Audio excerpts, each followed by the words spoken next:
In my considerable years as a poker coach and poker training company owner, I've worked with 6 main types of aspiring poker player. These 6 reg types are not created equally, and if you watch this video all the way to the end, you will learn how to become type 6, the ultimate reg. As we go through the strengths and weaknesses of these types of aspiring poker players, ask yourself, which one are you currently, and what do you have to do to become stronger?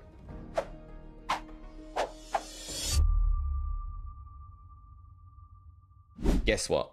I invented a word. Some people think I'm renowned for that for some reason. The word is Regcreational, and I mean this with the utmost respect. Many of the poker players I've worked with throughout the years, and indeed some of the ones I've enjoyed working with the most, are people who fit the following profile. They've taken up the game somewhat later in life, perhaps they've already been successful in some form of profession. They're generally educated, intelligent, relatively well off, and they're wanting to invest in poker as the next thing that they want to take seriously in life. These people can't make as quick progress as a 20-year-old kid learning for the first time, generally, although some of them can. But there's a lot of room for improvement when you take a bright person, put them into a game that they're really passionate about, and give them the right resources for learning. I love working with these kinds of students. Generally, they have the basics down. They understand pre-flop. They've got like opening ranges down, 3-betting, stuff like that. They understand c-betting a bit. They know how to value bet against weaker players generally.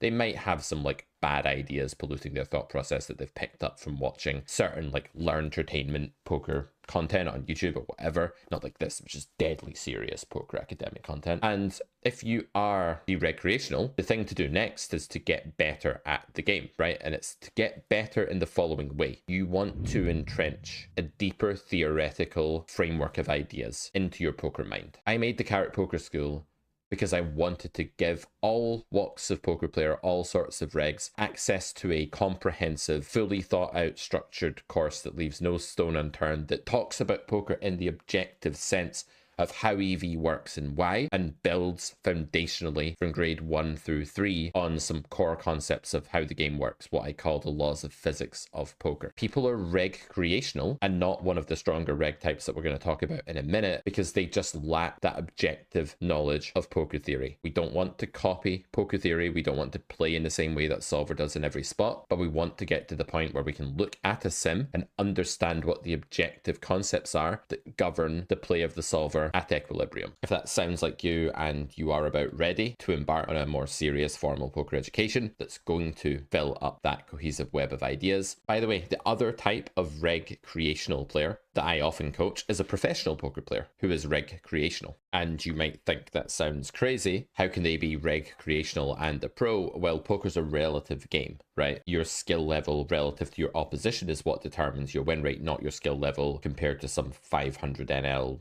1k NL online crusher. So a lot of the people I enjoy working with the most are live regs. They want to get better at beating Big Stan, who's really aggressive and a pain in the ass to deal with. I made up that name, but this is the sort of thing I do with recreational players all the time. And I do recommend that if you're a live player that's a pro that wins because you have access to games that are really beatable, but you know that, you wouldn't win online at like 100 NL or something like that, then if you can get to a point where you would win online at 100 NL or a stake like that, just think how much you can decimate live games. So I sometimes say to my recreational live players, start playing a little bit online. It'll give us hands to review in our one-to-ones, and do it alongside the Carrot Poker School and build your poker theory. And then it's like overkill when you step back into that live game. You might be winning at 22 BB per 100 instead of 10. It's obviously very skewed live because the big blind is giant, but you get the point. Straddles, all of that stuff just make the gameplay way bigger than the literal big blind. We're doing this in ascending skill level. The next type of poker player we're going to examine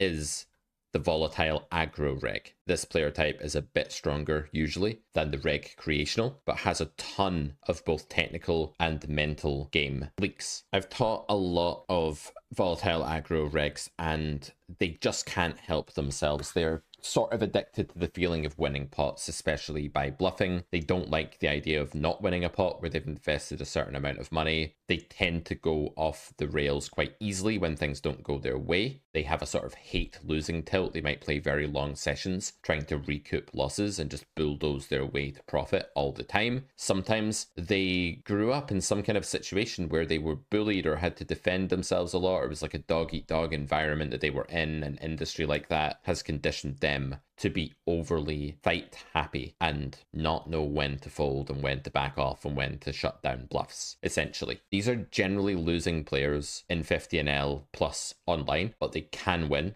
in soft lineups, lower stakes than that, and they can be a real pain to play against. If you are the volatile aggro reg, you will have a very steadily smooth upward red line with a very jagged downward plummeting blue line that's prone to periods of extreme plummeting, like above and beyond what variance is capable of doing regularly because you're tilting. This player type is destined to hit a ceiling pretty low down, as I say. If you are this player type, you're lacking a couple of things. One is a deep enough understanding of the game to see when your aggression is not good. And secondly, a proper poker athlete professional mindset. These players generally need mindset coaching and mental game work to rewire the deeply ingrained aggressive pathology in their game, but they also need to understand the game better so that they can truly see why certain aggression isn't good, because even aggression that isn't good does work sometimes. These players have a high aggression factor, high 1-win soft flop, and they're generally not winning because the blue line tax is just eating up everything the smooth ascending red line is gaining for them. If you are this player, this is not an end goal. This is not a viable player type in the long term, but you can actually achieve a lot from this launch pad, because if you have the heart and that fearless attitude where you just don't mind risking everything, where you enjoy bluffing like a maniac, that can stand you in really good stead, because there are loads of poker players that would have been absolute killers if they could only cultivate that freeness, that willingness to just put money in good spots and accept risk. So you, my friend, if you are an aggro volatile reg and you're watching this being like, Pete, stop talking about me, man, you actually have a good skill set. You're just this unrefined, unchiseled, rough-edged poker player at the moment, and we can smooth you out. Do some theory work. Work with data. We'll get to this in a second, but if you're working with data and you're seeing where people are actually overfolding the most and where they're not, we have grade E of the Carrot Poker School for that, by the way, then you can refine your aggression in an evidence-based way. On the mental game side of things, it's going to be harder, but you can make progress there. Do not be afraid to seek mental game coaching, or you might go speak to your doctor or whatever. Like in 2025, we're not as reluctant to address those issues and face up to them, and nor should we be with poker mental game issues either. The third type of reg we are going to analyze today is Big Stan.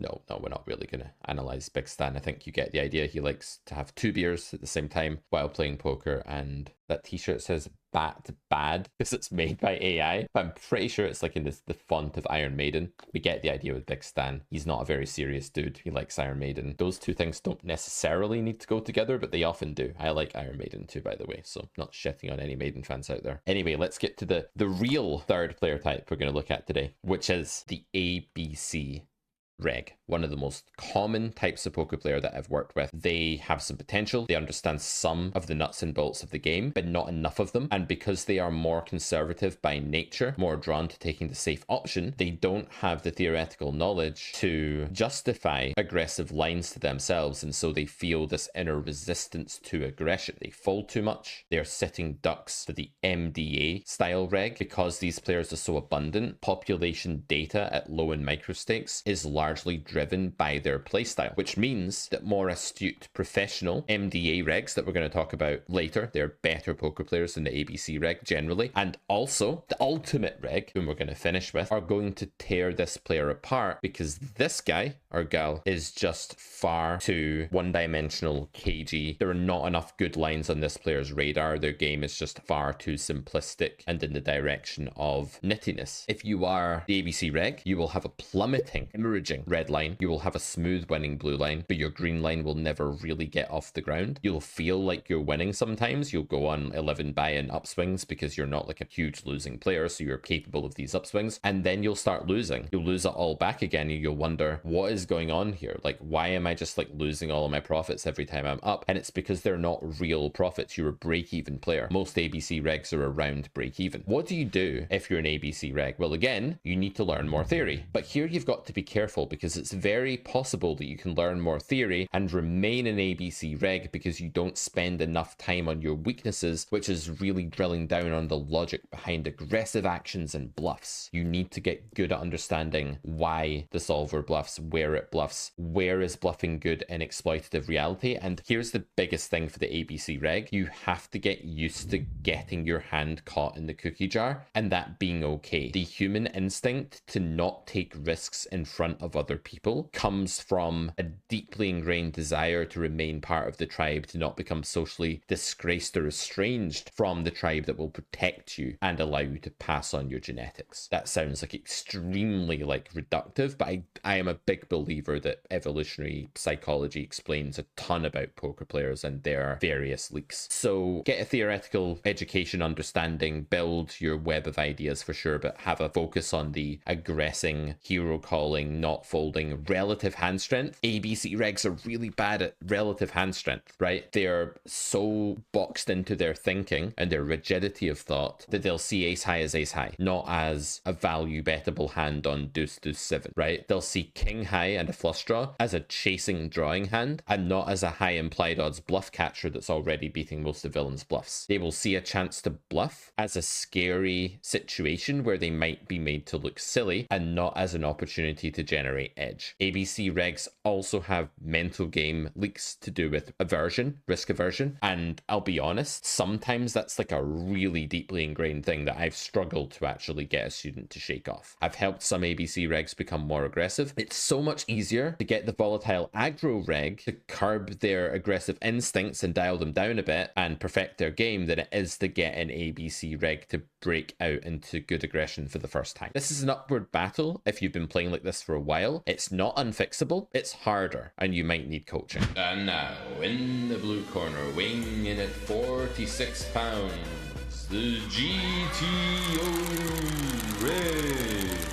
The GTO Reg has an alien on his t-shirt, and he has the word rectipier, which I believe is French for being kind of good at cards and then falling in with a bad crowd of solvers and having the wool pulled over your eyes and being deluded and thinking GTO stuff matters when it doesn't. Don't get me wrong, some GTO stuff matters. It's very important to understand where EV comes from when you're value betting, bluffing, where range thresholds are, what sizes are good in certain spots for certain hands, whether you can slow play or not in a certain situation. All of these things and many more like that we cover in the Carrot Poker School are basically under the domain of GTO because they're non-exploitative ideas. But theory and GTO are not the same thing. So when I talk about poker theory, what I mean is the objective lay of the land, like the way the game functions, the laws of physics, the nuts and bolts, the crude essence of the game and how it works. And when people say GTO, what they usually mean is the exact strategy determined by a sim when it runs its algorithm and reaches a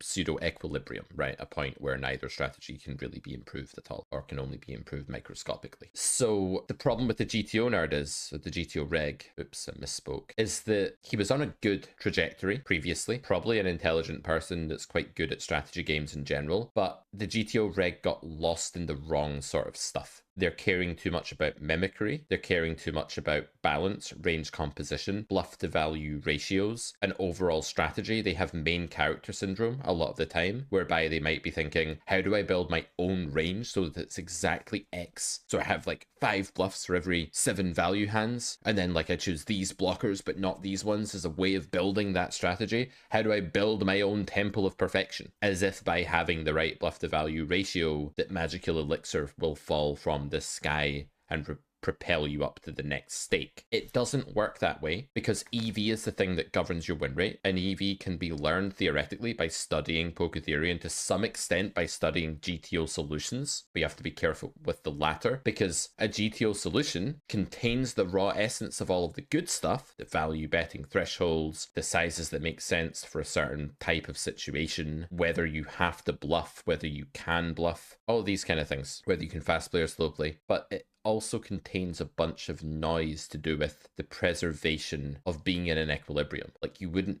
be in a Nash equilibrium, you wouldn't be in a game theory solution if your strategy was easily refuted by some other strategy. The very essence of looking at a GTO sim is that you're playing a strategy that cannot be refuted. There are no improvements that your opponent can make apart from microscopic ones based on the accuracy of your sim. And so when you are the GTO reg, you've gone too far in the direction of caring about that stuff that isn't to do with EV and isn't translatable to your EV against a human opponent. For example, King Queen on some run out being the bottom of your value betting range is transferable to a spot against another human, because you can say, well, in theory it's about King Queen here, but this opponent's a bit stationary, they're at fish, so I'm going to value bet King Jack here as well, or even go down to King 9 suited or whatever it is. What's not transferable to playing against a human, in particular a recreational player, is something like the solver only bluffs these combos on the turn at 33%, right? That's not really transferable. Them being break-even bluffs is transferable, right? The EV being the same as checking is transferable because you can say, well, this is a stationary player, they're unlikely to fold these hands that the solver's folding, or you can say, this is an ABC reg, they're probably overfolding, therefore I'm just going to bluff. But the frequency that those hands are being bluffed at is not something that you can really transfer, because if your opponent's underfolding, you shouldn't decrease the frequency of a break-even bluff. You should just not do it, right? Because there's not generally enough visibility in a game for you to be incentivized to just moderately adapt the frequency of something. Like, you're playing rock, paper, scissors, suddenly you know that your opponent's playing only rock in that one hand. You don't just slightly dial up the paper frequency, right? You just play paper to beat rock, and that's how poker works too. So the GTO reg has gone astray. He can be brought back. It's kind of like a teenager that goes through that rebellious, like, terrible phase. I remember going through that phase as a teenager. It went on for quite a lot in my 20s as well, actually, truth be told. But you know, you can redeem things. You can get back on track again. You can get your life together. You can get your poker game together. You can emerge out of the GTO caverns into the light, and you can see the stuff that really does affect EV. You can start using timing tells, reads, human versus human, data, population tendencies, whatever it may be. I don't mean to say that everyone that falls into this trap is some kind of like absolute Star Trek fan, as this would imply, but yeah, you probably are a Star Trek fan if you play only GTO. Okay, moving on. The fifth and penultimate type of reg that you will want to turn your attention to more and more in the modern era of 2025 is the MDA reg. Mass data analysis. This used to be a kind of weird, frowned upon, borderline unethical thing that nobody really talked about, but a few really technically savvy people did. And these days, there are countless mass data courses like Grade E of the Carrot Poker School. Data is data. There are some fluctuations between pools, but not very many. By and large, recreationals play the same in all pools. Humans are humans. There's some metagame between regs that changes, but the lower you go in stakes, the less that's true, and the more uniform and predictable the data is across stakes and sites. Mass data regs use this to their advantage. They don't need to know who their opponents are. They just need to know the broad player type, and then they know that while their strategy will be wrong against some outliers, it will be right against the main pool. And when it's backed by data, they generally have a very good mental game, because they get into a spot and they just click. They're just like, this is an overfolded spot, I bluff this spot, and I do it over and over again in an anonymous pool or a large pool or against a player that they don't have a big sample with, and they print like that. And a good MDA reg will also have a decent theoretical skill set generally, because to get into circles where people give you MDA or to like invest in a course that's along those lines, you need to see the value in MDA, and to see the value in data-driven strategies, you need to understand that real-life EV against humans is king, but you generally need to have been around the block enough to have accumulated theoretical knowledge as well. Most MDA players have some theory ability, but if you're playing 50NL or something like that, you'll come across the odd MDA player that's picked up a playbook or is working with a stable or something like that, or has an MDA-based coach that's given them a list of things to do, and they will lack the theoretical knowledge necessary to implement it effectively, and you will see them just auto-click every single time a bluff in some spot. Like whenever you bet small in the river, they will raise you every single time, and they'll do it with like hands that are very clearly like value beaters and winning calls and stuff like that. You get good MDA regs, you get average ones, and you get bad ones. The lower you go, the more bad ones you get. How can you tell if your opponent is an MDA reg? We'll talk about that in our future video. How can you counter the exact strategies that are fairly uniform across all MDA regs? Countering MDA regs is a huge part of poker in 2025, especially if you're playing 100NL plus, because they are more abundant than ever. If you have a rat infestation in your property, you need to get rat traps. If you have a lot of MDA players in your pool playing out of stables that are using the same data set or even similar ones, you need to know how to counter the strategies derived from that dataset. We're going to talk about this. If you're an MDA reg watching this, you should be quaking in your boots because we, Carrot Corner, have got your number. But also congratulations, because you're probably doing pretty well. But I would just say a word of warning. Don't just be an MDA reg. It is the most powerful way in the modern climate to drastically improve your win rate overnight. You know, learning the patterns and gradient of the Carrot Poker School, for example, will give you license to bluff in the right spots, avoid the wrong ones, call down in the right spots, avoid calling in the wrong ones, know how to beat fish, know how to beat the ABC regs that form most of the player pool that I mentioned before. So this is a powerful thing to do. Wielding it with knowledge is better than just doing it blindly, and its utility will diminish as you move up in stakes. Like as you come across better opponents and know how to counter it, you can actually go from crushing to getting completely destroyed, especially if it's a small pool of players that have got your card marked. So take everything I've just said with a grain of salt, but let's face it, these days, eventually becoming a bit of an MDA-based reg and blending that with other theoretical and exploitative considerations is very optimal, which brings us the ultimate form of reg, the Carrot Man. No, just using this beautifully chiseled, square-jawed Carrot Man to illustrate that when you get good at poker, you become more handsome. It's true. That's how it works. Your opponents are all miserable turnips and onions and potatoes, and you're this fine specimen. But the way to become this fine specimen is to put three key things together. One, the theory of the game, the nuts and bolts, how it actually works, how EV functions in the objective realm. Two, data, knowing which spots are overfolded, underfolded, overbluffed, underbluffed, where can you make big departures from theory, where can you only make small ones, and learning patterns and sort of regimes to apply to maximize EV. And finally, the more fluid human versus human exploit side of things. Who's that opponent type? Look at their bet sizing there. What does that usually mean? What sort of player does that mean that they are? This sort of exploitative detective work, in-game feel, timing tells. I don't know, the realm of humans doing battle in real time. Let's just call it that. How sharp are your senses there? How quick is your wit? That matters too. But putting these three things together is very difficult because not only do you have to master each one individually, but you have to see how you can interweave them to create this finished product. And even when you get the right ratios of those three things, there's still room to grow because you can always get better at all of them. Sometimes when you add a bit to one of those three things, either to the theory, to the data stuff, or to the in-game feel exploit side, you break the machine temporarily. You start over-focusing on a certain thing and you have to recalibrate. And poker's always this 3 steps forward, 2 steps back kind of thing. If you've played for long enough, you'll know that's how it goes to learn the game. But the key is to be thorough with it because it's a very difficult game, and spend a lot of time studying, reviewing hands, talking with peers, doing the right poker education. Don't just rock up and play and expect to be good at these three things. You're not going to have the right calibration to wield them together. But ultimately, guys, the message is this. I think you should aspire to be this all-rounder, this hybrid reg that can do everything. And if you want to get that right, that means that you should not be over-reliant on any one of those three things. Don't be a player that just needs to go off feels and instinct and, you know, in-game stuff, because that'll only take you so far. Don't get lost in the GTO cave and just get immersed in theory.